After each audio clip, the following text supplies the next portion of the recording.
What's going on with you guys? Welcome to another episode of Quick Learn. And in today's episode, I will teach you how to change your Meta Business Suits website language. So this one is pretty easy, so let's get it started.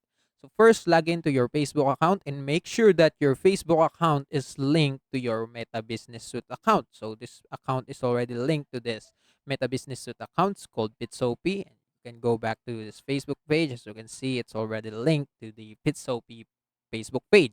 And if you want to change the language, just go to settings and privacy. And under that, you will see language right here. And you can set it to the language you want. For example, we'll change it back to English and we'll reload the page. As you can see, it changed back to the English language. Or you can change it to whatever, to other language. For example, Espanol. Going to choose Espanol right here. You restart the page. You can see it change the language. And if you want to change your Meta Business Suite language, just refresh your website and it will automatically change into Spanish also. And that's it. That's how you change language on Meta Business Suite website. And also, that's it for today's episode. If you want more to the channel, please like this video, click the notification bell, and don't forget to subscribe. See you in the next one.